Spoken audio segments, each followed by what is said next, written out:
Hello and welcome to MotoUSA TV. The words school and fun don't typically mix. That is, unless you're talking about Yamaha's Champions riding school.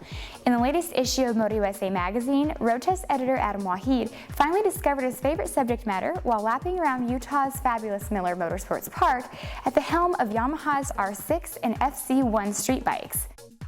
Occasionally, Yamaha will ship in a celebrity guest instructor. Our class was fortunate enough to be joined by none other than Ben Bostrom himself.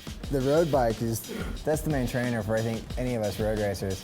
It sets a new boundary for yourself, you know? You try to ride in the hot days, and when you come to that last 5 miles and you're there with your friends, and you're trying to watch them to see what's going on with their face, because you can kind of tell by the body language. Time spent inside the classroom is kept to a minimum, and most instruction is done trackside and between practicing riding maneuvers on the track. Learning how to ride a motorcycle can be intimidating, but a visit to Yamaha's Champions School can make it easier by giving you the tools you need to ride with more control. Be sure to watch the video live on MotorcycleUSA.com and read the review as Adam gives this educational institute a report card of its own. Dual clutch transmissions are the hottest thing right now in the sports car world, and Honda is the first motorcycle manufacturer to incorporate similar technology as a $1,500 option on the new VFR 1200F. The DCT replaces the conventional clutch and shift lever for handlebar mounted buttons. Riders can use the buttons to change gears or let the bike do it automatically. With Honda, performance is always paramount, and the DCT actually changes gears faster than was possible with a conventional manual transmission. Learn more about this technology in the 2010 Honda VFR 1200F DCT first ride coming soon. Away from two-wheeled action, a new side-by-side is entering the market. Tractors are pretty far from the UTV world, but not for the American manufacturer John Deere.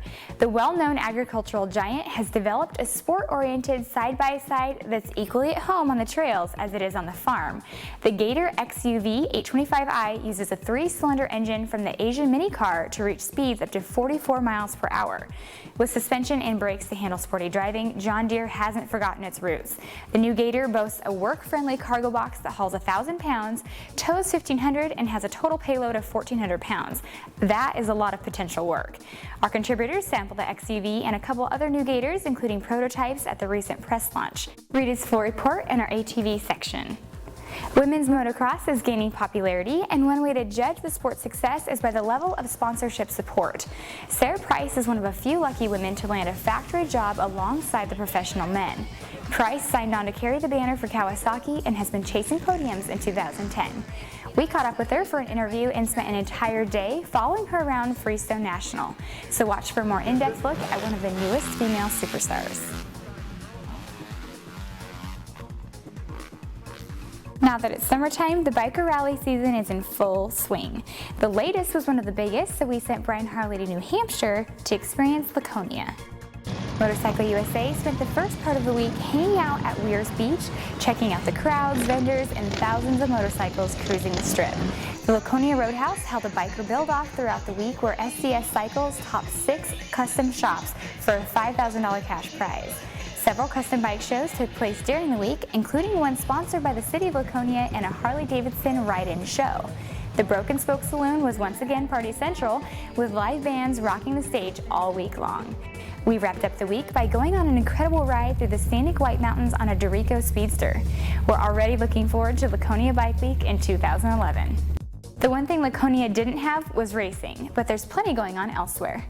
Ryan Dungey won the 450 class at Budds Creek, with Dean Wilson topping the 250s.